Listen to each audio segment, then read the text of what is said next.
Good evening, everyone, and welcome to another episode of Real Talk Family Life, building shatterproof families one brick at a time.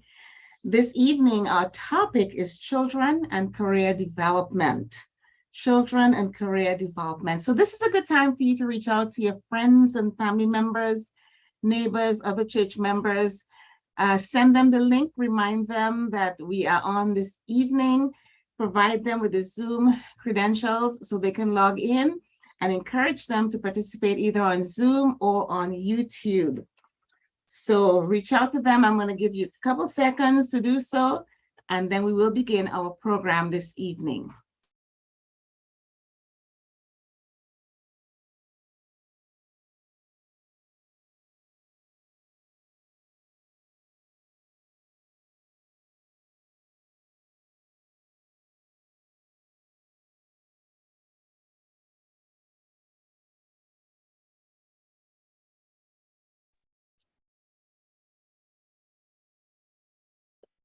Good evening, everyone, and welcome to another episode of Real Talk Family Life, building shatterproof families one brick at a time. The topic for this evening is children and career development. Children and career development. And we have a very distinguished panel here with us this evening who are ready and willing and just empowered to share with you some really good nuggets on how we can help our children develop in the area of careers. I will introduce them to you, and then I will ask them to give a brief introduction of their background so they can set the stage for their credibility as someone who can speak to this topic. But before you do so, I want to remind you that we welcome you to ask questions, to share comments. We have the chat on Zoom. You also have the chat on YouTube. Feel free to write your questions. Those of you who are on YouTube, we have someone who will monitor those questions and bring it to Zoom so we can respond to them.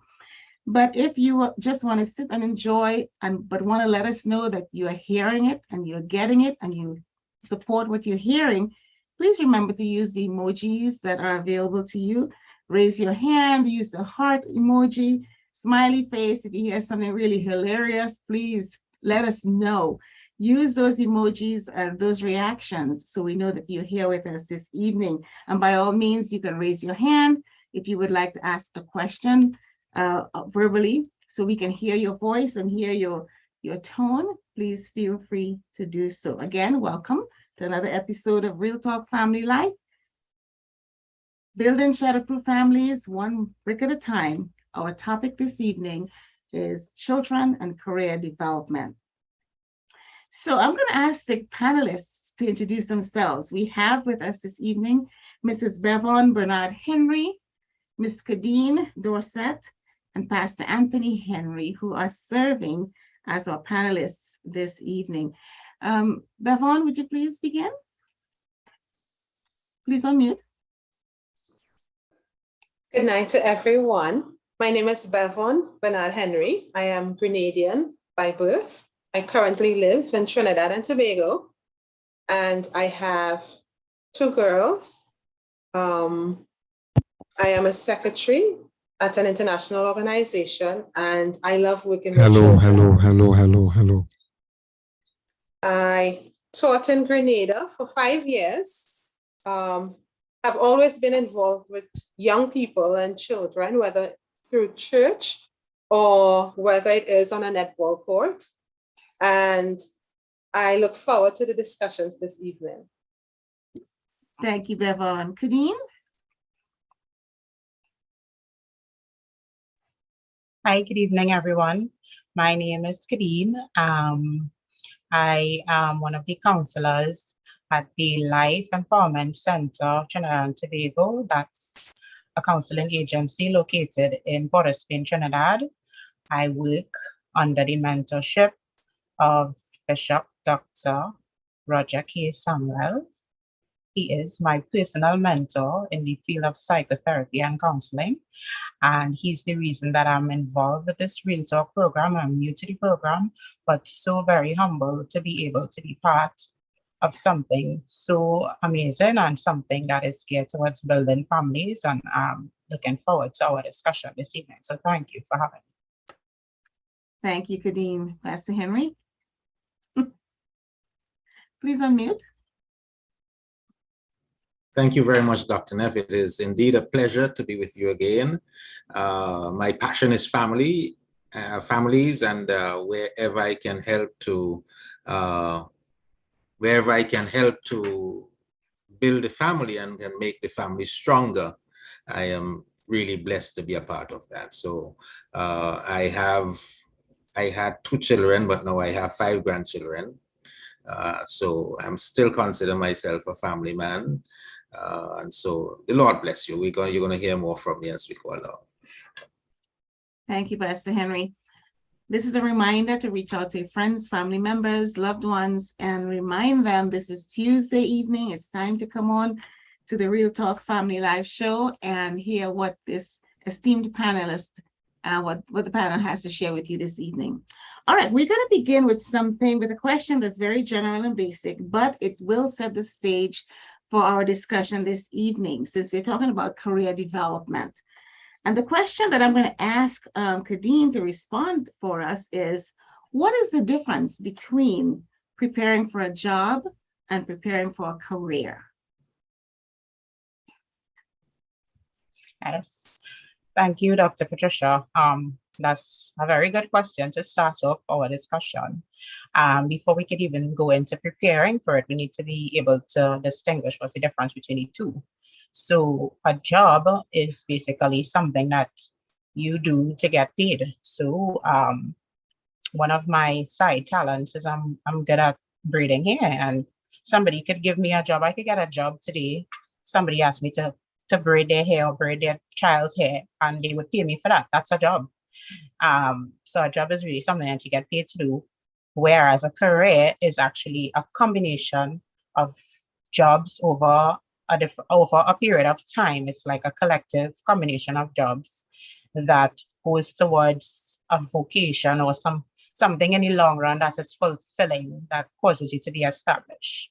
So the job is like for being paid, and a career is development through experiences over a period of time.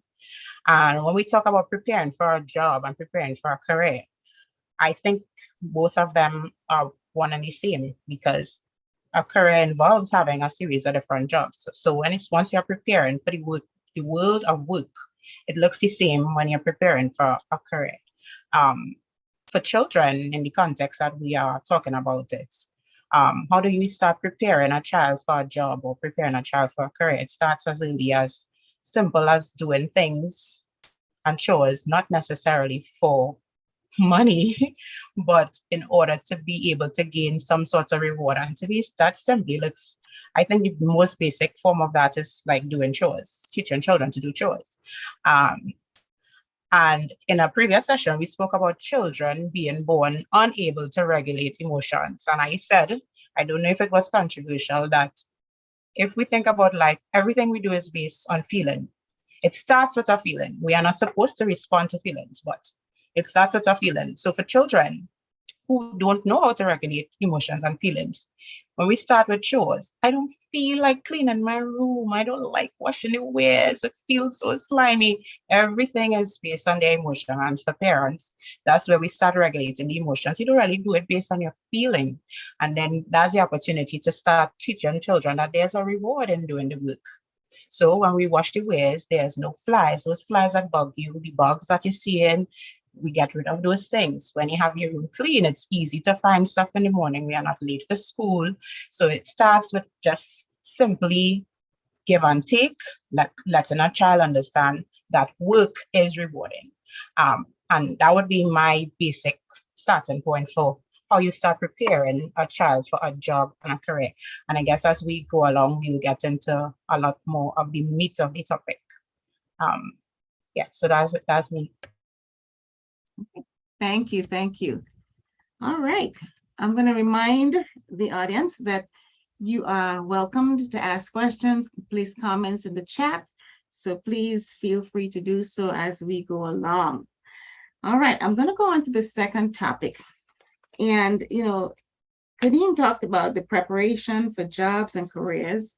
And it could be as basic as, or the beginnings should be as basic as helping in the household with chores, whether it's sweeping the floor or washing dishes or tidying your room or what have you. You begin to develop that work ethic. You begin to develop that ability to do something for a reward. And the reward, she mentioned the reward does not necessarily have to be money, right? The benefits that come from doing things well in itself, those are rewards. So let's talk about who's responsible. Who's responsible for preparing children for careers, or who's responsible for career development?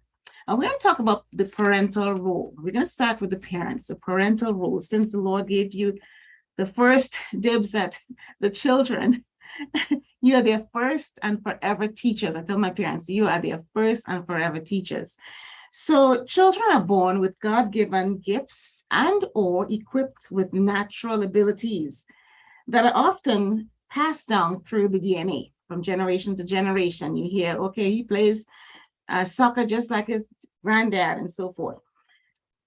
My question for Pastor Henry is this: how do parents detect their child's God-given gifts and natural abilities? And should parents prevent their children from gravitating to areas that they are not gifted for?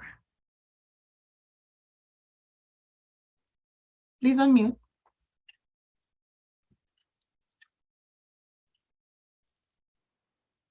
The first part of the question is relatively easy. Looking for the natural gifts in a child. Children, as Sister Dorset mentioned, that they follow their emotions. And so they will do what they feel is good, or what pleases them. Oftentimes as parents, we miss that.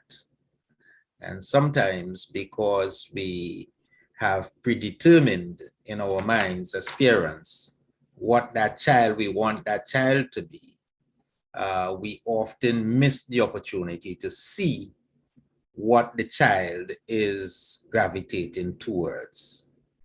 For example, the father who may have missed the opportunity to play the cricket for the West Indies, not because he wasn't a good cricketer, but just that he was born at the wrong time, where you had a lot of good cricketers during that period of time, and you're only 11 players.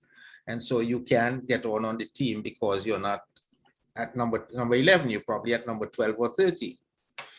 But you see your boy child or your girl child gravitating towards football, is always kicking the ball, always doing things with the football, but you can be so bent that you are not recognizing that the child is liking football more than cricket. And so you miss the opportunity to channel the child along the path of football while you are forcing the child to become what you fail to be. And so parents have to be very open-minded in looking at what the child wants to do and what the child likes to do. Now, the second part of the question now is the difficult part, because as children, there are times as children, we all would like to do things because we see certain people doing things. And so we would like to be like that person, but we don't have the gift to be like that person. So that I believe that very young, I used to hear myself singing, and I think I used to hear my mother making a big fuss. She was a very good singer, but I heard her, when I sing, she would never, the boys, she never compliment the boys for their singing or anything like that. And I never knew why. And back then, the Mighty Sparrow was the one who was the singer. And so here am I at 9 or 10 and 11 and making up my own calypsos and trying to sing them. Well, as I got old, I realized, listen, this singing thing isn't for you at all. And so parents need to be very careful, because you're pushing, if the child is hearing the Mighty Sparrow and wants to be like the Mighty Sparrow and doesn't have a voice to sing like the Mighty Sparrow, and you as the parents happens to be encouraging the child along that particular path, you could end up being disappointed and the child could end up being disappointed. So that when we talk about a career, we cannot just think about something that you only gravitate to and that you like, but you have to think about something that you have the natural ability to perform. And oftentimes we miss that. And so as parents, you need to be looking for that, and you need to be looking for that sort of a natural skill or talent in that child. And there are some children, some parents discover it from early as 3 or even before that, 2 or 3 years, you're able to detect or realize that. I'd like to welcome any of the other panelists to offer some ideas as well, if you have some. Hi, good night. I just wanted to add that in addition to that, I know that there are some aptitude tests around, but some parents are totally lost. And so they help you to narrow what is the child's intelligence, area of intelligence, because you know there are multiple intelligence, and a child could have more than one. And I remember reading an article sometime last week that spoke about, and the author said, sometimes our children want to be something that they don't have the aptitude for. So they're not naturally gifted for it, but they say that they want to do this. And he said, maybe instead of trying to deter the child, research, think, see if there is some way that the gift that the child have can be used in that area that they may be interested in.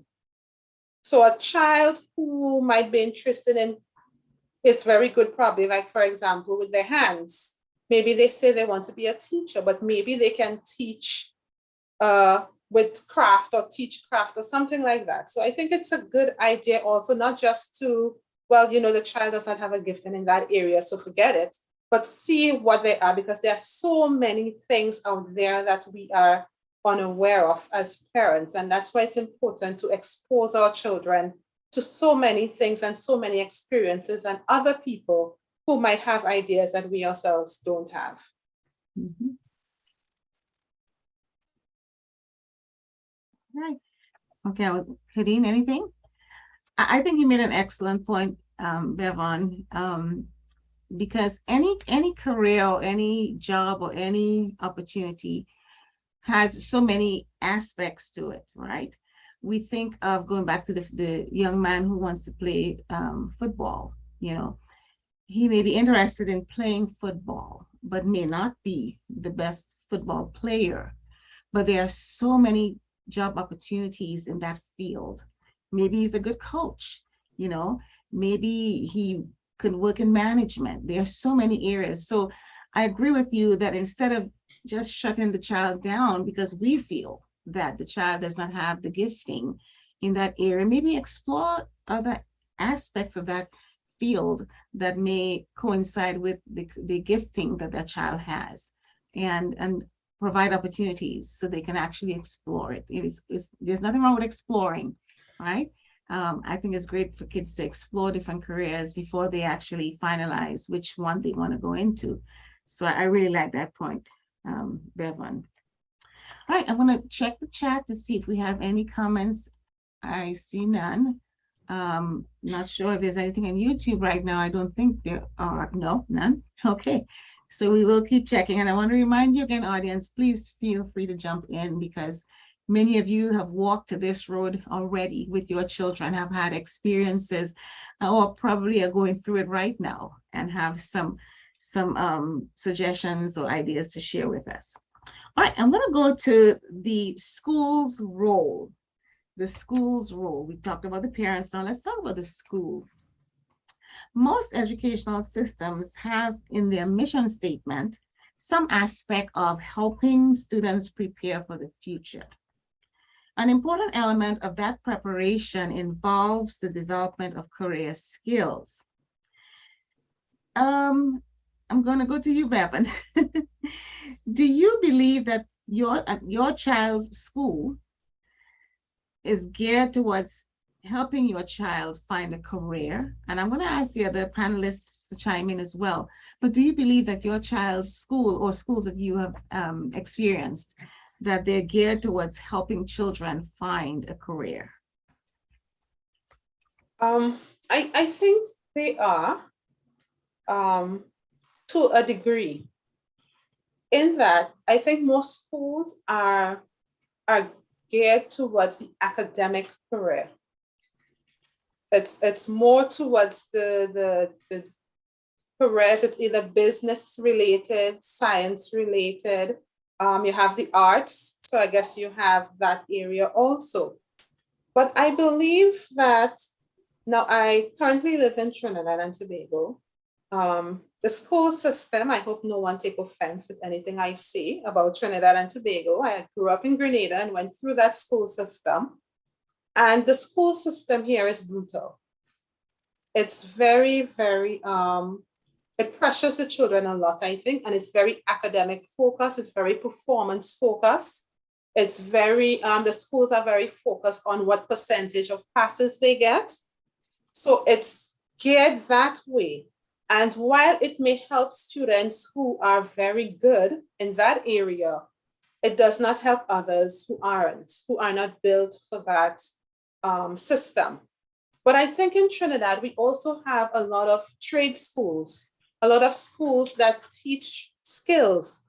The government has a lot of free summer programs that deals with trades and with small and medium business enterprises, where they teach hairdressing and they teach nails and they teach cooking and baking and all those things. So I think sometimes, I think there's information out there and there are systems out there. Sometimes we have to do the work, we have to find it, and it's there. That's my limited opinion because my children are only, eldest is only 10, so I have not ventured too far beyond. I went to university, and I think university, I would say the same thing. I would say this, it's really built towards academia, but there are other options. And I think the issue with parents sometimes is that they don't want to send their children to a trade school. They want their child to go to the University of the West Indies, not to an OJT program or on-the-job training program. And that might really be the bigger issue. Because schools have, the education system has one curriculum. There is one curriculum, and the problem is that the way schools implement it is the problem. And of course, the system, I believe, is a bit idealistic, but we have to aim for the best and hope that it works. So that is my limited opinion on the school system in Trinidad. And I think the school my daughter goes to does a very good job. I think they really do. But it's based for one set and one style of teaching and learning. I don't think it really covers all styles of learning as it really should. All right. Kadeen, your thoughts? Yeah, I agree with Bevon's assessment in terms of I'm a Trinidadian. I've grown up, went to preschool, primary school, secondary school, university, all in Trinidad. So I see some of what you're saying has been my experience. But I also think the question is asking us, is it really geared towards helping children find a career? And I think what our education system does is it qualifies people because, I think our system is based and reflected on the British system, right? And what you find happens in our education system is that education is institutionalized. And that's because the corporate world is also sort of institutionalized in order for people to find the best fit for jobs. They have to find some sort of measurement system for it. And that's kind of what our education system generally does. I think it's geared towards giving children qualifications which will enable them to prove that, hey, I can do this job that is being offered to me. I can develop a career in this area because I've had the educational or the knowledge base that goes with it. But education doesn't need to be institutionalized. We are in a free program right now that anybody from anywhere in the world can click this link, join, and they are being educated right now. We are being educated by just this conversation. So I agree with her in that, it's only, it seems to be more on the academic side, but education is not just academia. Education is not just writing papers and exams and reading and writing. We have various learning styles. We have auditory, so people learn from listening. We have bodily kinesthetic, some people learn from doing. So, and there are jobs and careers that involve all of these things. The doctor has to write a prescription, so they have to know to read and write. The doctor has to learn to do, the surgeon has to learn to use his hands to do sutures. So it involves a variety of things. And I think what we can appreciate from the education system is with the variety of subject matter that they kind of box our children, and we have to say box because they tell you what to study. They offer this and you have to choose from what is offered, even though Google is out there, YouTube is out there, encyclopedias, I don't know if they still exist. Information is out there, especially now. We live in that age where COVID taught us that there were people that learned to do things, started businesses without any institutionalized formal education. And they started businesses from just YouTube videos and interacting with information that has always been out there. So what we can appreciate, I would say, is that, especially from the secondary school level, I guess from my experience, the variety of subjects that we were exposed to, it helps. And this is where we talk about preparing and also developing the child in understanding this is my niche, because when I did so many different subjects and I realized, oh my goodness, I just have a passion for these social sciences. I love sociology. I love understanding people. I love the way they think.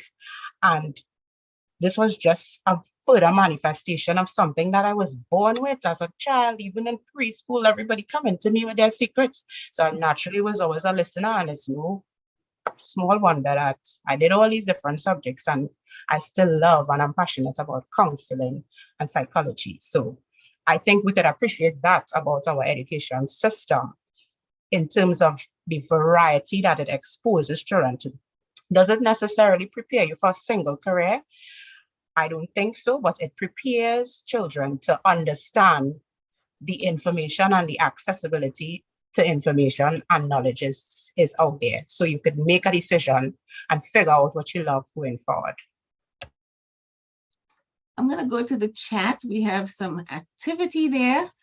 I'm going to begin with, Brother Jones said, as we guide and encourage our children to pursue careers, I believe it is important for parents to look beyond academia.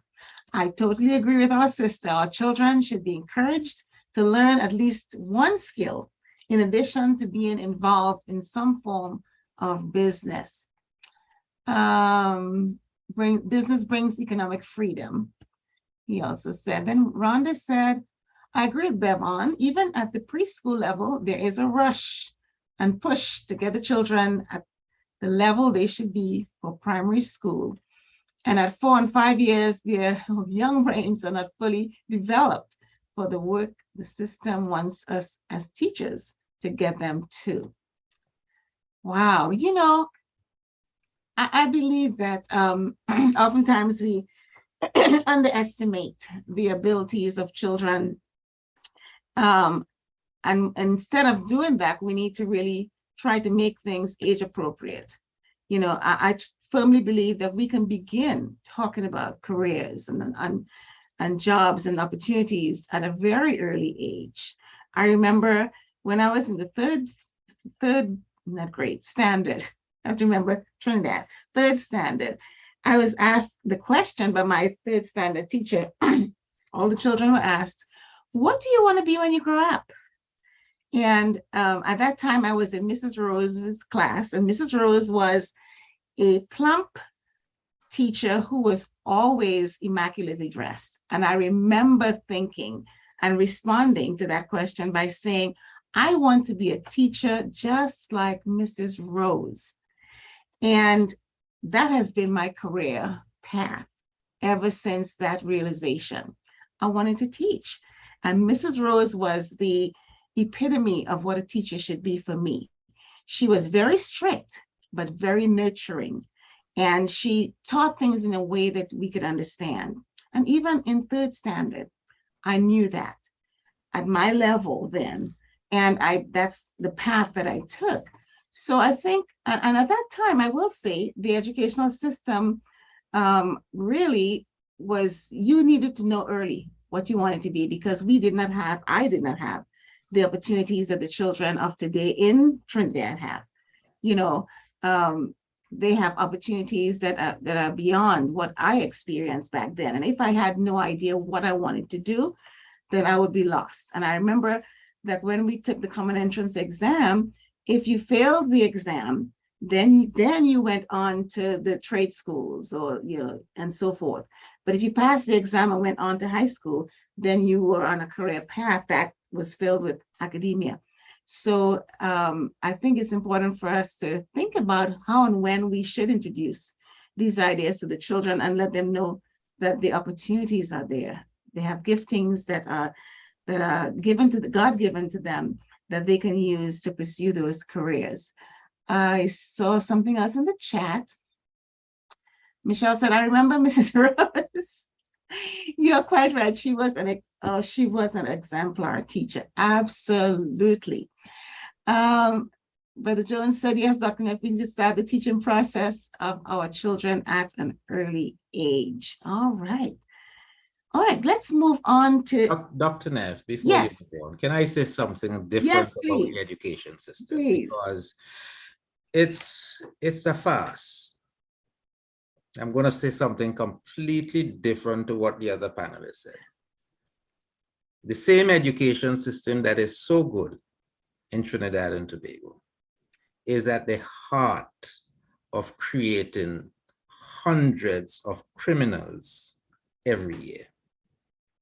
Because when you put a child through school with all this, all the fancy things and what have you, and that child gets to Form 5 and cannot differentiate between linear measure and liquid measure, you have a problem. When you are teaching an adult at 50 years of age who would have gone through the education system over the last 50 years, and that person cannot read, something has to be seriously wrong. The education system that I came up in, when you fail a test in a class, you stay there until you pass it. It doesn't happen now. No. So you're promoted and you are given this idea that we are helping your self-esteem. We are helping you so that you don't have to stay there. You're not helping the child. And so what is needed in the education system is that every child must be as important as the other. The system that is called the prestige school and the non-prestige school must disappear completely. Until every child, like Martin Luther, is a child with the same rights and the same privileges, and every child's talent is respected in the same way as the other, then we will not have a society where people understand their callings and their giftings and function in those callings and systems. The education system should produce farmers that are proud to be farmers. It should produce druggists that are proud to be druggists. It should produce people who are doing the meager jobs that we may consider meager jobs, and they do it with a pride and a joy, whether they're cleaning the street. And the system should teach each one of us that every single person amid the career that they have chosen should be respected as if they were the prime minister and the chief justice in the nation. Dr. Neff, Yes. if I may, Yes. I agree with some of what Pastor Henry is saying. I do want to say that at least I know for my daughter's school, they do keep children down. And the school also teaches, they focus, I think they call it VCCE, I forget what it's called, vocational and something education. But they do teach respect, they teach values, they teach being a good citizen, they teach those values and characters. They do teach it in school. Whether or not it's practice, I'm not saying it's practice. I am agreeing with you that every child must be treated as equal. I do agree with you. However, I think with regards to when a child reaches Form 5 and they can't read or you have those issues, I would blame the parent, me personally, because I believe at some point the parent must realize, okay, this is not for my child. My child needs to now go to, I forget the name that Trinidad calls it, the school that deals with vocational education. Or maybe my child in Grenada, I know we have PAM and we have other schools that you send children to learn a skill. So I would not necessarily blame the education system where that is concerned. I may blame the parent, but I do agree. We do have a system. The prestige schools do create a system of importance and classism, elitism. And I think it's really, I don't know how it's ever going to get rid of it, because the people who are at the top do want to keep people at the top, and they have the means to do so. But I do agree with some of what you're saying, but I think the school system is a mist of everything. I think they, at least, I don't know if it's because the school my daughter goes to, but I think they really have. When I speak of the school system, I'm not talking of a singular school, a particular school. I'm talking about the system overall in general. And so the fact that you're saying that your daughter is attending a prestige school, what happens to the daughter of the parent or what that doesn't have the child in the prestige school because they probably don't have a connection or something like that? What happened to those children that are in those schools that are just simply the ordinary school? Permit me to jump in here. Okay, go ahead. Are you all hearing me? Yes. Well, Yes. okay. I like to throw the front wrench in the middle of this thing because I would say, based on Trini culture, I'm one of those products of a quote-unquote prestige school. And if you understand the history of prestige schools, it goes back to slavery, it goes back to emancipation and everything that happened after. Even as a female, there was a point where girls were not allowed to learn, girls were not allowed to study, girls were not allowed to be formally educated.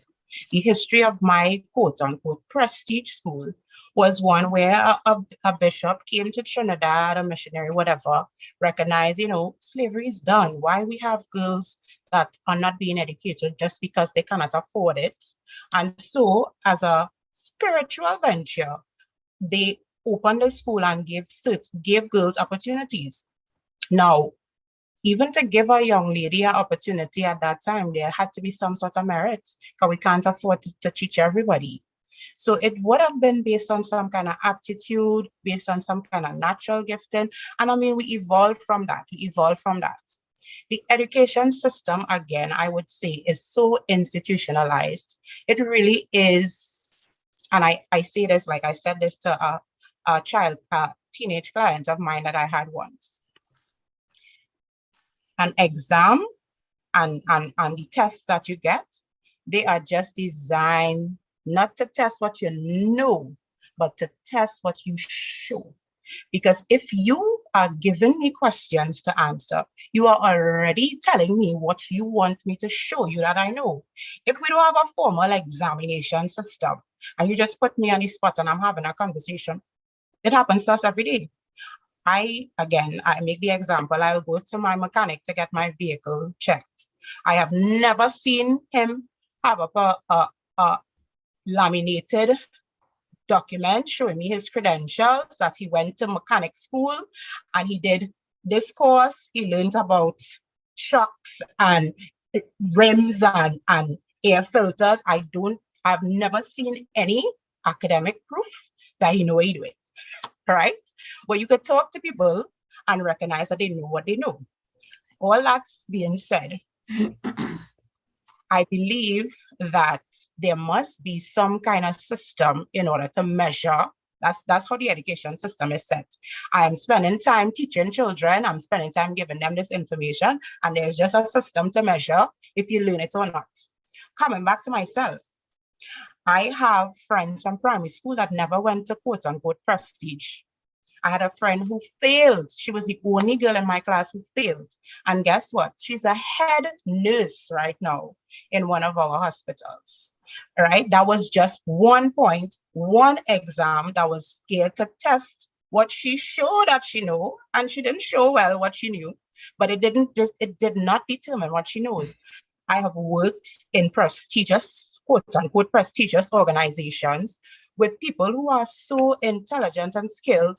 And when we have coffee and we talk, what school you went to? They went to junior sec, but they found a niche. Somebody invested in that child. That child went on to get a scholarship. And so it really doesn't matter. That whole prestige, whatever, it is part of our cultural fabric. But I'm saying this especially to the parents on this platform, it really doesn't matter what school, and we really need to get out of pressure and children with SCA and whatever. Again, these things are really just preparation for life. How does a child handle failure? We could look at it like that. If you fail, it may not be failing on a test, but you end up trying to launch a business and the business crash. How do we navigate around failure? So I'm just throwing in a wrench that we don't always, we could look at the positive sides of it, and you have to get down in the trenches and hear stories to understand that collectively, it may really look like, yeah, this thing, but there are lots of success stories that people don't necessarily hear about. And I will dare say the prestige schools is just recycle people to join specific organizations through networking and to keep filling these businesses with specific people. I will leave it there. I want to address one comment before we get too far away from it that Bevon made about blaming the parents if the child reaches fifth form and is unable to perform certain things or do certain things, read, write, and basic things. Now, I that kind of stuck with me a little bit because I have to recognize the fact that, and I know when I was growing up, teachers were like, the teacher's word was gospel, right? Our parents did not have a lot of schooling. They were very intelligent, very smart, very wise, did not have the opportunities. And even to this day, we deal with some parents who have not had those opportunities, but are very much involved in their children's education, as they should. But for a teacher to tell me that you have passed the child on all through those standards and grades and forms, and a child reaches a pivotal point in their education and they have difficulty reading or understanding basic things, that's not the parent's fault. No. That's not the parent's fault. Yes, it's great for parents to be involved, and they should be, but there has to be a symbiotic relationship between the parent and the teachers. They have to work in tandem. right? And oftentimes the parent, whatever the teacher goes, tend to override everything, right? Yes, some parents, and I commend you for this, Bevan, you are actively involved and engaged, and you are able to make those decisions and so forth. But some parents aren't. And teachers should be ashamed of themselves to have a child in their class who cannot read and pass that child on and really set the child up for failure. Because when I'm retired now from training teachers, but when I trained my teachers, I told them, I said, if 30% of your class is failing, it's not their fault. That's your fault. Exactly. You need to go back and reteach Exactly. and make sure that you're reaching these students because you're responsible for their learning.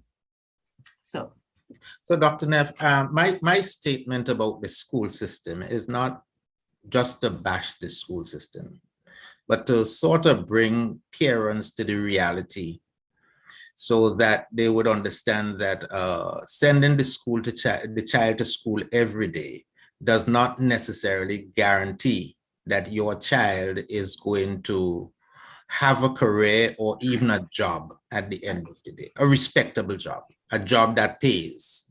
All right, so that you have to be a part of what is taking place in the child, and you have to recognize the school system, that your child can go all the way to Form 5 or Form 5, because that's where it cuts off.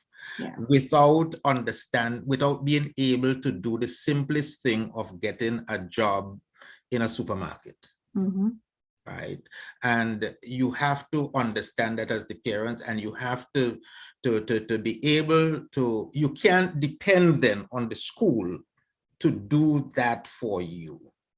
And so I am not blaming the parent because they don't know, but I'm saying on this program that parents need to understand and realize that they must take an active part in the development of their child. And what I would say now to the parents is that if for some reason or the other, you realize that your child is not very good with the academics that are being taught at school, try to see where your child is geared. And then you, instead of keeping the child in the school system, where the child is failing with their academics and what have you, it's then that you forget what the others are saying about the prestige and your child this and your child. Take the child and get the child to a place that needs help. There are some children who are in school that are suffering from dyslexia. And that's a setback as far as their learning abilities is concerned. And a little psychological evaluation put them into something different. And they become tremendous students, great students, because they realize that the problem that they have, it can be fixed and they can get by. So I'm not blaming the parents, but I'm saying to parents that they need to understand that there's a broken school system there if you do not have the child in the prestige school. And even when you have the child in the prestige school and you are not behind the child as a parent, that child too can slip through the cracks, because there are some children who go through the prestige school because they are naturally gifted as far as academics are concerned, and yet they slip through the cracks. I know of a few children like that. They just slip through the cracks because of parental supervision and what have you. So I would say again to parents, watch your child, look and see where your child is geared towards, and help your child to get to the path that is going to make him realize, or that is going to cause him to realize that whatever service or whatever thing that he is doing in life, that he is satisfied that he is doing what he is called to do. So we're encouraging parents to take an active role. Don't just sit back and depend on the teachers to do it all. Be involved with what happens in your children's education. Go ahead, Bevan. I just wanted to add that the parents who may be a little bit lost, find persons who can help you.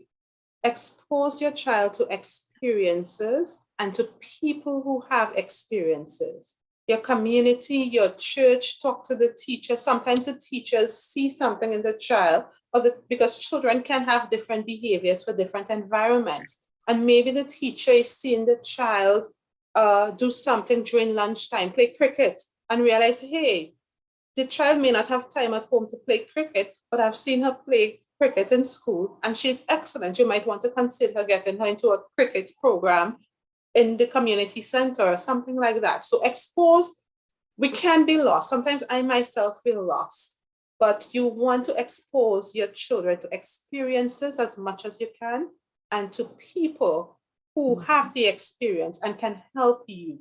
And that's why we have church communities, but I guess we're going to get there. Yes, we are. That's a good segue. Thank you, Bevan. All right, so we talked about the parental role, the school role. Now let's look at the church's role, because the church does have a role to play in this process as well. Jesus demonstrated the holistic approach to ministry in many instances in the Bible. One example was when he taught career fishermen how to fish successfully to where their nets were bursting and overflowing, while teaching them how to fish for men, how to fish for souls. And this is found in Luke 5:4-11. Pastor Henry, I'm going to shoot this over to you.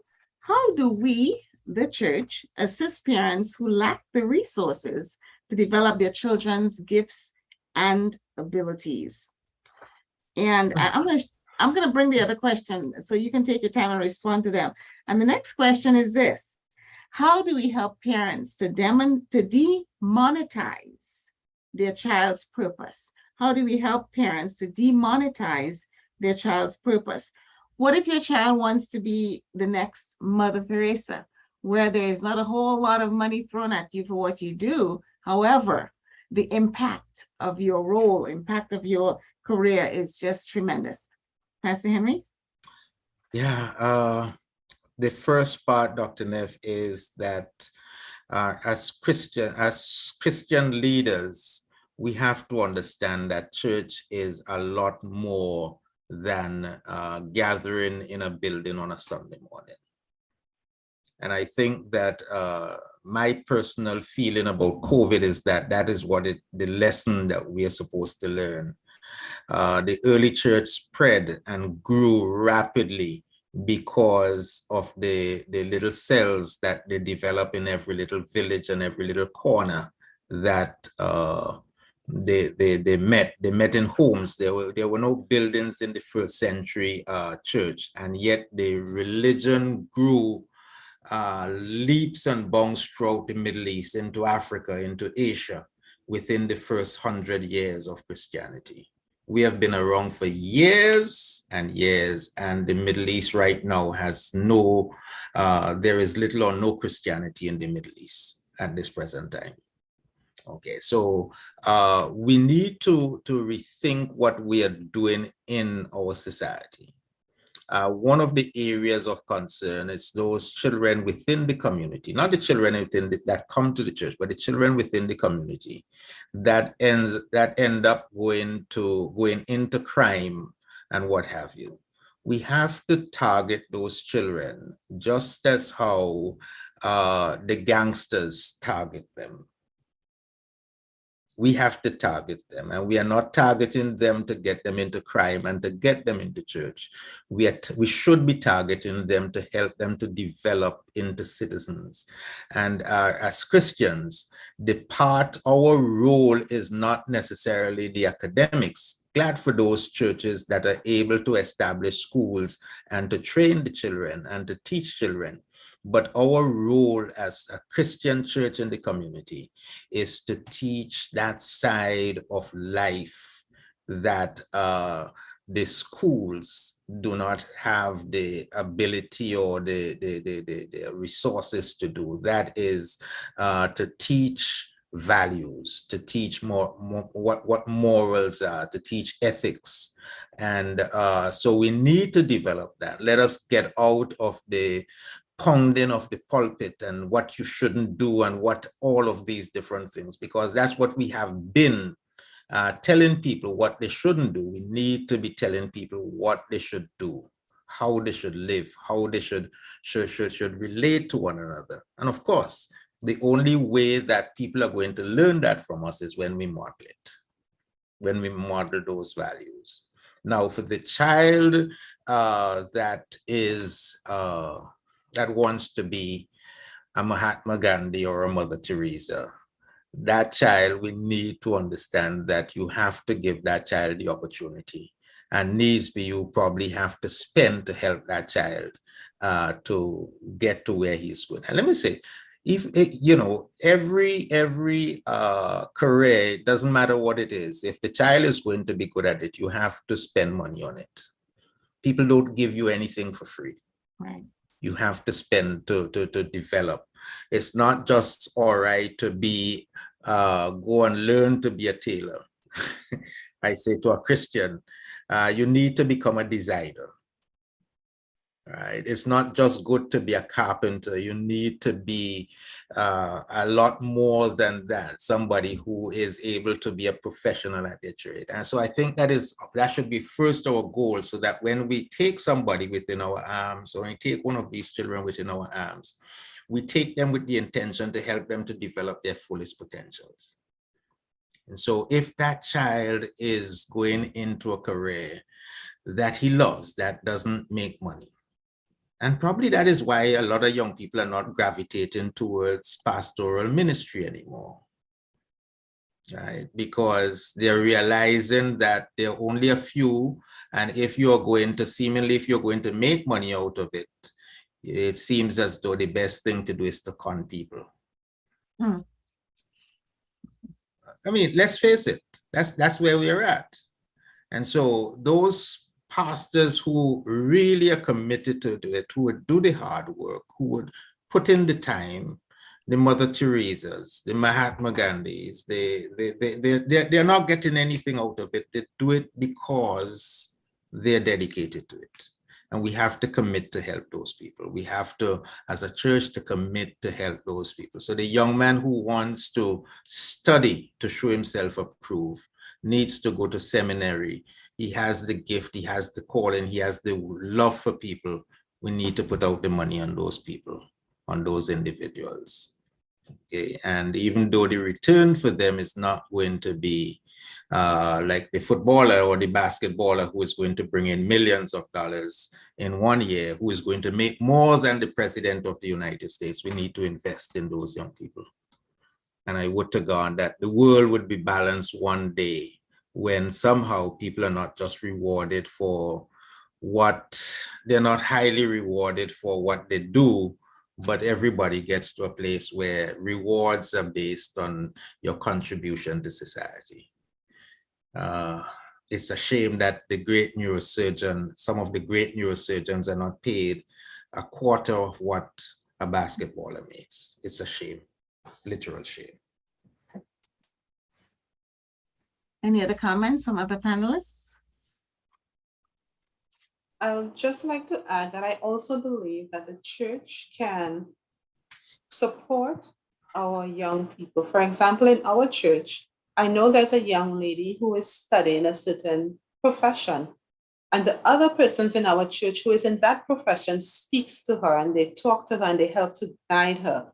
And I think these are ways that we can get involved as a church, and not just think of the church as the pastor and the leadership, but we as the people who are in the church, how we can help the children who are in our church develop their careers, and even through teaching values. Mm-hmm.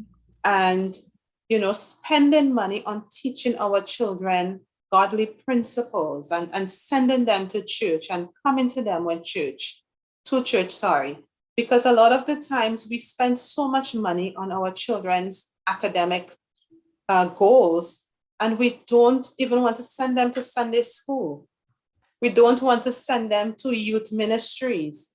And we spend so much money developing young people who make money and who want to make money, that we don't have people who are godly. They get rich and sometimes they lose it quickly because they do not have values. They get rich and no one wants to be like them because they are crooked in the ways of the world. And so we have to raise children who not just have careers, but who are exemplar, who are Christ-like people in whatever field, because we know we are children of God and we have to be the best. We are the head and not the tail. And so we have to be the best at what we do. And being the best is not just about making money and who makes the most money and who drives the best car and have the biggest house.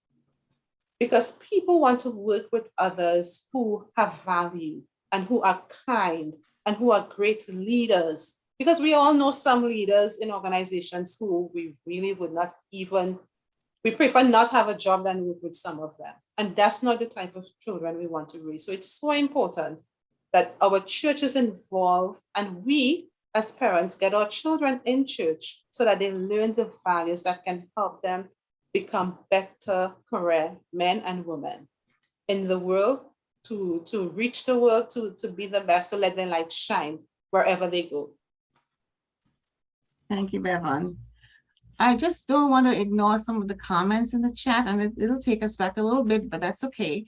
There was a comment, here we go. I think parents are making a mistake when they think that the only education that is meaningful is what is given in schools. And that speaks to some of what Bevan said earlier. Very important educating must be done in the homes. Another comment, watching the child is imperative. All right, I'm going to move on because time is whittling away, and we do have another section that looks at suggestions and tips and so forth. Kadeen, this is a question for you. How do you help children who have reached a certain age and do not have any idea of what they want to be?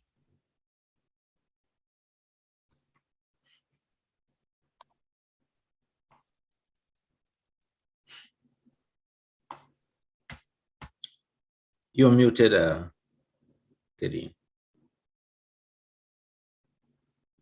Sorry, I was losing connection for a second, so I didn't quite hear the question that we got to. Y'all are hearing me? Yes, we're hearing you now.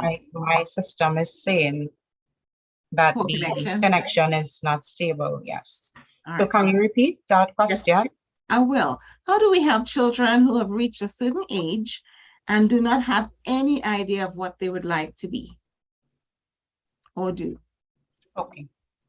I think it goes back to the original purpose. We have to go all the way back to Genesis and help a child understand his or her identity and his or her original purpose, right? If we go all the way back to Genesis, it started with God working. God worked for 6 days and then he rested on the seventh day. And he gave Adam a job to do. You know, he gave him a mandate: go forth, be fruitful, multiply, replenish the earth. Fruitful, multiply, replenish.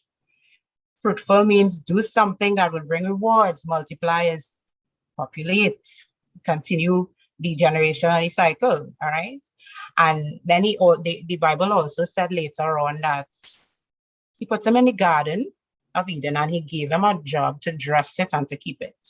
So if we go back to original purpose, we were created by God to manage his creation. He told man to have dominion over the fish, you see, whatever. So each child, each person born, their original purpose is to interact with creation and to manage creation, right? Technically. And for that child who reaches a certain age and doesn't understand that, I would start there with, you know, this is what your identity is. Your identity is, you know, you are a child, a being that God created to make a purpose and to have an impact, right? In the society, in the world, in the environment, and everything that you interact with, right? And the reason God made everybody different is so that all the work that needs to be done could get done. Because if everybody liked fishing, if all the disciples were fishermen, woe unto the tax collectors and everybody else. So he made all of us different to help that child understand, you know, it really comes down to helping them understand passion. What am I supposed to do? The basic thing you're supposed to do, really, the laws that we live under: love God and love other people. And whatever you spend time doing, whatever you invest in, ultimately it should glorify God. And I think that's basically a place to start when having a conversation with a child that doesn't know what they want to do or what they want to be. And, my previous pastor always used to use this statement. It's not so much what, but why. So it's a good place to start as well. If you decide that you want to be this, or if you're thinking of going in this direction, why? What is the why behind it? And once the why behind it is something that is blessing God and other people, then you can help the child to go in that direction. Pastor Henry, I'm going to throw a question at you that kind of came to mind as you guys were sharing. Most families are gifted with more than one child. And as we know, children are individual and they have their own giftings and abilities and so forth. What advice would you give a parent who have children who are just amazingly gifted? They are following the academic track, they're on track to some great career, but then there are other children in the family who are not as gifted as those, yet the parents would like to push them into areas and fields that they're not gifted in, much to the stress and frustration of both the child and the family. Yeah, parents don't compare your children. Big mistake. Do not compare. As a matter of fact, don't ever use a sentence that sounds as though you are comparing one child with the other. They're separate entities, and God made them that way. And we are all supposed to be different. We are all, well, not different. We are all supposed to be unique. Right. And it's our uniqueness that makes us who we are. And so cherish each child for what he or she brings to the table, and just do not compare the one with the other. So if one is brilliant and is a great musician or what have you, let the other play the football and run around the streets with their, whatever he is into, whatever he that one likes, allow him to practice that and develop in that particular area. But I've heard it and seen it so many times. You're not like your brother. As a matter of fact, it worked for Michael Jordan, I was told, because when Michael was going to school, he was known as his brother was the one who was the basketballer. And so the brother was the one who was known to be the basketballer, but he decided, you know what, I am going to push, I'm going to be better than my brother. Became a better basketballer. As a matter of fact, we need not mention about him, but it's dangerous to, it's very dangerous because not everybody is a Michael Jordan. And that child may just not pursue anything if he cannot become a Michael Jordan. Just not pursue anything at all. And oftentimes children like that end up in activities that you don't want them to, because now they find affirmation in what they want to do from the wrong set of people. Yeah. And those people often influence them to do the things that are not right. So affirm what your child wants to do. Of course, if you think that he's telling you that he's good at picking up a gun and going and what have you and so on, then you're going to try to break that out of him very early or out of her very early. But make sure that you're not comparing with the one who is rebellious. You're not comparing that one with the one who is studious. There's a reason for that. Probably the one who is rebellious is the one who is like me, who will probably replace me and become the revolutionary leader in the Caribbean to change schools and what have you and so on. So allow them to be rebellious in the good way. Thank you. Thank you. Bevan, how do you build the child's confidence and help him or her to develop good work ethics? So to do that, we have to have a nurturing environment for our children. Our children, the home must be a safe place where children are free to express themselves and say what they think and feel, respectfully, of course, but they must feel that they can come to you and tell you how they feel. So if you want the child to do, for example, I wanted my daughter to learn an instrument. Her school was offering guitar. So we said, we convinced her to try guitar, and we bought a guitar, and she went to the first term, but she didn't like it. And she came, and the next term I said, do you want to continue the guitar? Nope. I said, are you sure? You know, it's important to learn an instrument. We tried to convince her. Nope. And you have to learn to listen to your children. I currently have a guitar to sell in case anyone's interested, by the way. But, you know, we have to listen to our children. We have to praise them. We have to give them constructive criticism. At times, we have to allow them to feel. Because I have a 10-year-old, and some things she only understands after she feels. You tell them, don't do it, they're not taking you on. It's only after they do it and the rest, oh, okay, I'm definitely not going to do that again. So sometimes we have to allow our children to feel. We have to allow them to have experiences within a safe environment as much as possible. So that is, I believe, is going to help build that confidence. And as it relates to building work ethic chores, you have to give my 4-year-old has chores. Her job is to put away the forks and spoons and those things in the drawers and separate them. So she has chores, and teach your children and reward them as it may be when they do chores. That way, and if you give your children money, teach them financial management. You have this money, you have to save some, you have to spend some, you have to give some for tithe.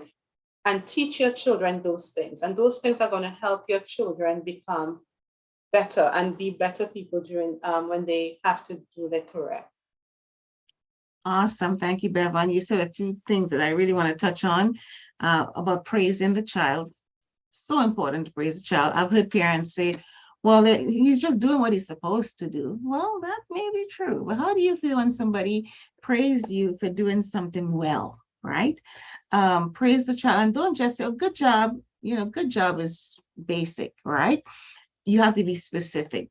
You know, you did a really, really good job putting those spoons and forks away. So the child knows exactly what you noticed. You notice how well they did it, and you're praising them for it. So be very specific on the things that you're praising them for, not just, you know, because after a while they say, well, you're my parent, you'll say I did a good job anyways, but you be very specific. And another thing I thought of was when you said reward. If you reward a child for good behavior or for doing something well, if the child does something at another time that is not as well, or it's a bad behavior, whatever, and I tell this to all my parents in my parenting classes, do not take away the reward the child has earned, right? You may not get another reward because you did not behave well or appropriately or whatever, but don't ever take away a child's successes. You know, you want them to know that when they've earned something, that they've earned it and it's theirs. Don't take it away because they did not do something else as well, or they did not earn another reward, right? They may not have another reward for not doing whatever it is, but don't take away what they've already earned. So great tips and suggestions. Sister Kadeen, any tips or suggestions from you? Yeah, I think we also have to all remember that at different ages and stages, children understand the concept of work different. That's why it's like a lifelong process. That's why we started off by making the distinction between a job and a career, because the career is just a buildup of work experiences. And so, you know, the 4-year-old concept and understanding as she gets older, and she's now 15, 16, her understanding of work ethic and her confidence at that age would be different, because at 4, you know, there are certain things, certain skills are still now being developed, etc. So it is progressive. But what I would add, especially because these conversations tend to start in the secondary school / teenage years. How do we build the confidence in the child and teach them work ethic at that stage? That stage is really the important stage because it's the developmental stage where identity is being formed. So that is the time where it's really important to help to build the confidence. So for me, if my daughter says to me she wants to be a vet, and I recognize since this child's small, she would cry when we driving through the streets and she see roadkill. She would cry and pray that the dog is in heaven and warn to the car that bounced on this dog, and there's just this general love and connection with animals. So to build that confidence, how do I expose her to opportunities to take care of animals? So you get her pets. Start giving her responsibility to take care of animals. Summertime comes along and you get a summer job for her in an environment like a zoo. You talk to a pet store in the community and say, hey, my daughter wants to be a vet and I'd like for her to have a summer job at your pet store. If they don't want to hire her and they don't want to pay her, talk to the father. Yeah, we decide we'll pay the child. We will pay her. Just tell the store we just want her to be exposed. We will pay the salary, but don't let her know. You giving her the pay slip, but we will actually be the ones paying her. As parents, you have to get creative. But that's how you have to build your child's confidence in knowing exactly what they want to do, especially if they have already identified it at that stage of identity development. Confidence would be exposure. Now, we did talk about what about the parent that cannot afford it and doesn't have the resources. Resources are everywhere. I think COVID teaches us that. We don't really need money all the time. We just really need an internet connection, access. And also, I'm not going to trivialize the power of community, right? Everybody knows, even the child that I'm giving the example of that wants to be a pet, a vet. When you buy a pet, you're buying it from a pet store. If the child has a dog, the child is taking the dog for shots at a vet. So you're building relationships and you're building community right there. So we don't always have to have finances to support and to help our children to be confident. We just need some creativity. All right. And okay, thank you so much for these suggestions and tips. At this point, I'm going to ask the panelists to get your final thoughts together while I read some of the comments in the chat, and then I'm going to open it up after that for the audience to, if there are any questions that they would like to ask, and then the panelists will give their final thoughts. So in the chat, I believe that each child is born with a talent, and it is sometimes manifested at an early age. Parents must recognize this and nurture it, even if it drives you up a wall. Imagine your child is artistic drawing on your walls, cutting your curtains, etc. Parents need to see the talent in that child and nurture them in a more stable environment. Payment for completing extraordinary chores should assist in developing a healthy work ethic. Some children learn their work ethic from their parents. It's a great point. If they see you studying, they tend to do the same. Modeling behavior. Children see what you give them, what you model for them. And oftentimes they emulate what you do. All right. So I'm going to open it up right now for the audience. If you have any questions or comments that you'd like to make in person, please raise your hand. I will look for the raised hand and call on you. Or unmute your mic and start talking.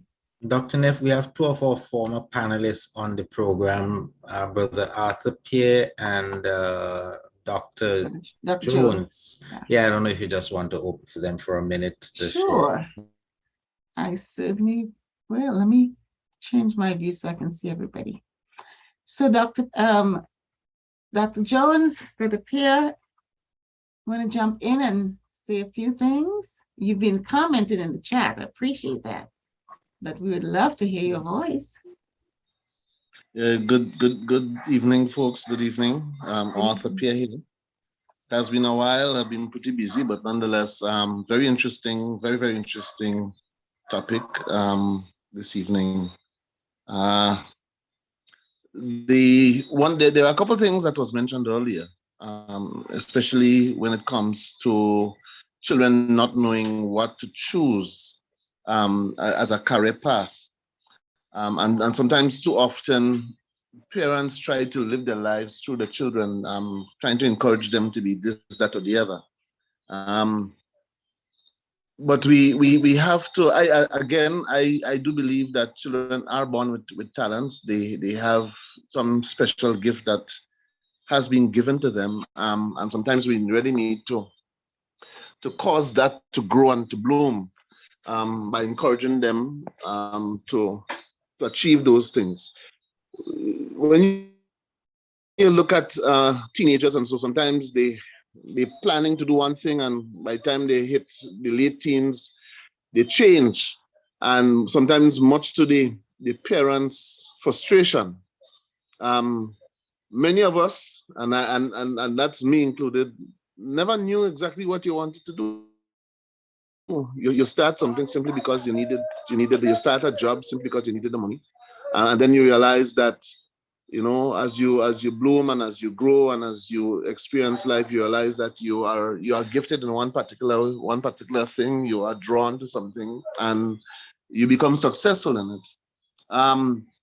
Too often too, I think, as church, we don't focus on maybe career guidance, directing our children, nurturing them. And I think there was somebody earlier that spoke about the values, which I believe is critical. As much as you may have academic pursuits or pursuit in the skills area, we do have to certainly inculcate values in them and let them understand that the skills that they attain is really for service. All the skills that man have is not just for his own benefit, but he benefits his community, he benefits his country, etc., etc. So we need to really, encourage our children, understand what some of the things, try to figure out their talents and so on, and really and truly push them towards achieving. I have seen some negative outcomes that parents, some negative outcome of children because of the pressure that parents apply on the children as they grow up. In fact, I don't want to talk about it, but I want to mention it here. There was a situation where a boy, top class in Grenada, very, very, very educated, and he actually committed suicide because of the pressure that sometimes parents can really put on our children. So we have to be very, very careful. We have to allow them to grow and to bloom. Giving them all the nurturing that we can, but allowing them to find their way with the little guidance that we can offer them, and not necessarily wanting them to be this great shining star that sometimes the world paint. But just allow them to bloom and to grow, and you would see how they would blossom and bear fruit. Thank you. Thank you so much. Dr. Jones, any comments from you? Dr. Neff, I'll be short. I kind of agree with everything that was said this evening, and this was a very good program. The questions were pointed, and they drew a lot of the educational process and church. In all, I think that sometimes our focus could be a little misguided as parents. And I don't want to sound negative, but I find that sometimes we beat our children. I made mention of that in the chat, to become, academic, kings and queens. And it basically there's nothing wrong in encouraging our children to pursue careers. But I think that sometimes we might need to put a little more Christ into it. I believe that the foremost of our efforts with our children in terms of development should be Christ first. Yeah. Secondarily, yes, career. But even with career, we need to observe our children, because as someone said, or some of you said earlier, sometimes we want to live our dreams. We want to live, you know, our what we had planned, Mm. but we may not have been successful in it through our children. And you know, having that focus may not be the best. It might work sometimes, but it may not be the best because the child might not really have those qualifications or may not even have the interest. But foremost, I want to say that, you know, I believe that Christ should be foremost in preparing our children for work, preparing them for career. Christ first, and then career after. But I think too, you know, business is very important. And the problem really that I find with us as a people sometimes is that it's not really a problem, it's just a weakness that we've had because we weren't really brought up in those type of environments. But I think if you can focus on that, you know, in addition to having a trade, because that is very important. If you remember in the Bible, those Israelite guys, they had to have, in addition to their profession, everyone had to have a trade. So we shouldn't really discount, you know, the value of trades. Right. You know, having a trade could mean that, you know, you won't be unemployed. You know, so I believe that, you know, we can focus on trades as well as business. I think those things too are very important as we train our children. Thank you for the opportunity. And I'm very glad I was here this evening to learn from you all. Thank you, Dr. Jones. I see Sister Ann Stanislaus, another one of our former panelists, is also on here. You want to make any comments?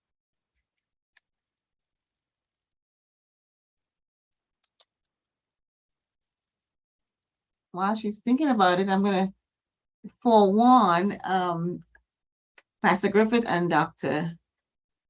Sutherland that I'll be asking you for comment as well. All Go right, ahead, good night. Go ahead, Pastor Griffith. Quickly, I would say that a few points. Career questioning occurs in the context of the environment in which children are being raised. Capacity, children's capacity, mine, yours, is impacted by our genetics and what happened to us while we are still in the womb. I think we need to remember that because we don't give the children anything. They don't have anything. I don't mean to insult you when I say that, but they don't have it. And yet we want them to get it when they physically don't have whatever it is. Education is there's an education that goes on, and it's very important that goes on in home for people of my descent, my African people. A lot of us have not been exposed to business ideas, and I think that there are a lot of discussion and things that has to be discussed in the home and don't depend upon the school to do so. My last point is that while school exposes you to information, that's my opinion, but school is only effective when the child is able to use the intelligence in his development. School don't make you intelligent, you're born with it. Still a lot, I pause. Thank you. Thank you, Pastor Griffith. All right, Dr. Sutherland is not where she can comment at this time, so we will keep moving. All right, back to you, panelists. I would like to use to give your closing remarks. Bevan?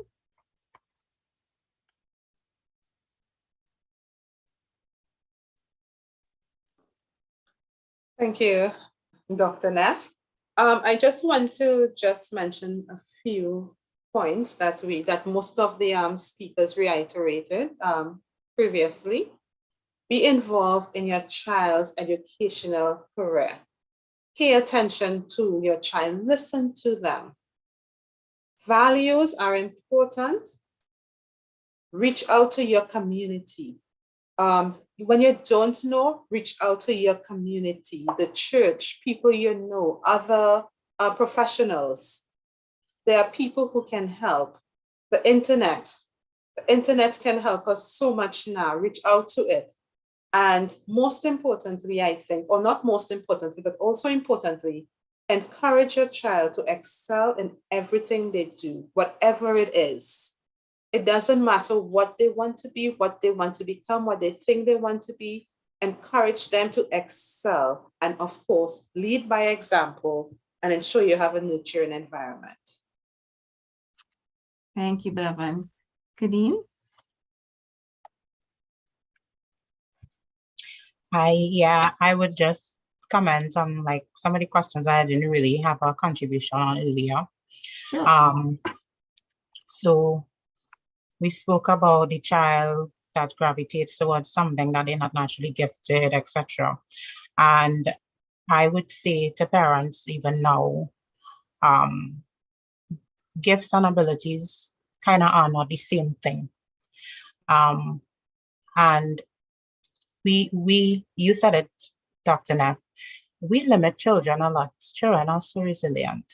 As a matter of fact, we are still children. We are just children with experience, right? Emotional regulation that I speak about and I speak about all the time is actually lifelong. I would be in a job for 12 years, it happened to me, and I would leave the job because of how I feel.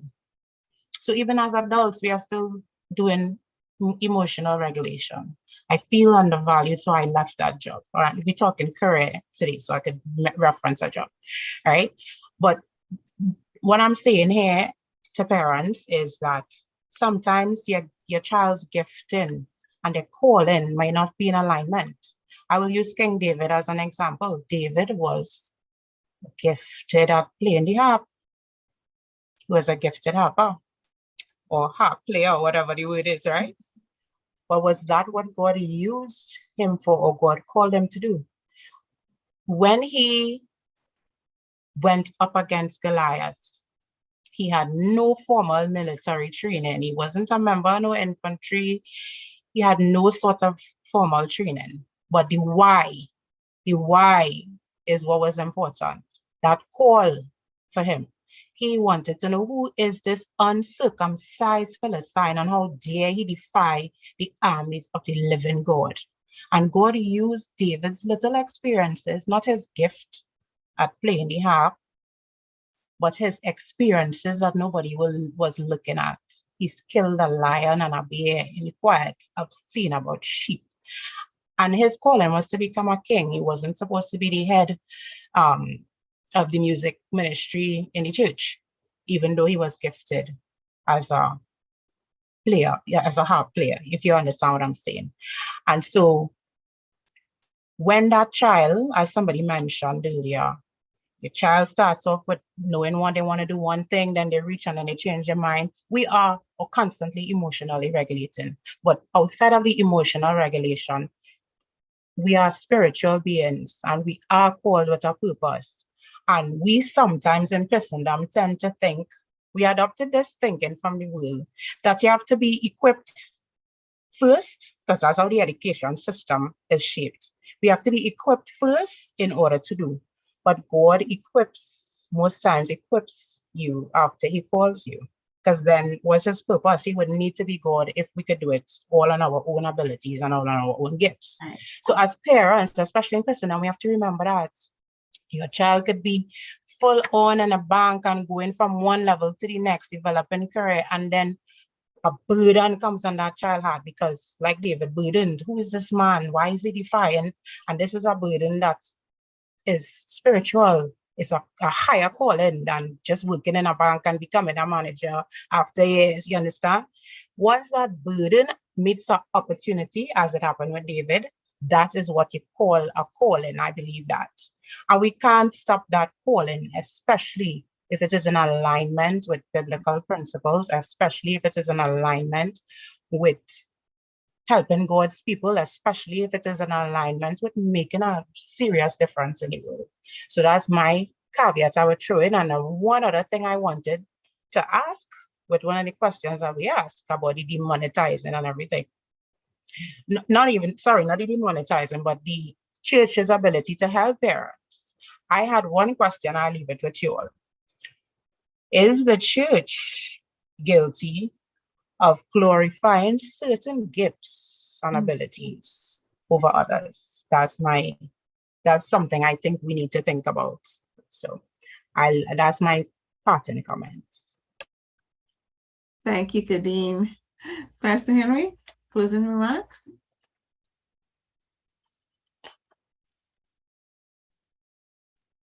Please unmute.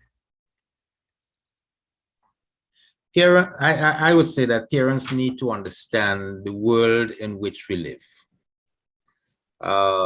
The gifts and the opportunities, or the opportunities that are available.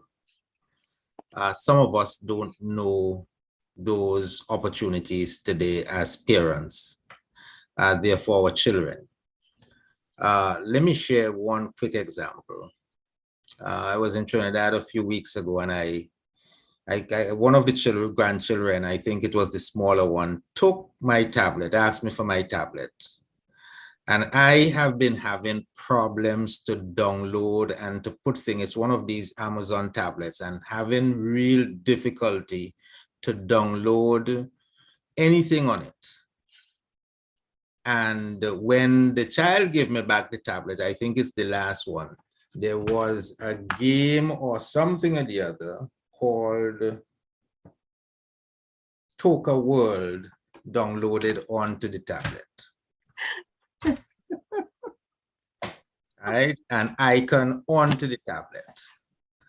So in the area of the virtual world, there is going to be a lot out there, and the children are already gifted. They seem to have this in them. So as they explore, give them the opportunity to open up. And I'm so glad it's happening, because some of us, we don't know anything about it. You need to be careful what they're looking at, because everything is out there. But at the same time, give them the opportunity to explore, because that may be a field that we have not considered, and we have not as yet considered to allow our children to explore as career. And so I think that's about Mike. I think we have gone past the time, so the Lord bless you. And probably I'll just come back and talk a minute. Or you want me to mention next program Sure. one time? All right. So our next program, we are hoping to have with us Brother Pierre, who spoke a while ago, and we're talking about preparing the child for adulthood. Preparing the child for adulthood. So looking forward to seeing you for that one when we come back. And thank you again for the opportunity for sharing tonight. Thank you everyone for tuning in to Real Talk Family Life, building Chautauqua families one brick at a time. Today, our program on children and career development was brought to you with an esteemed panel, Mrs. Bevon Bernard Henry, Ms. Kadeen Dorset, and Pastor Anthony Henry. We thank you all for tuning in, and we look forward to seeing you in a couple of weeks when we discuss preparing children for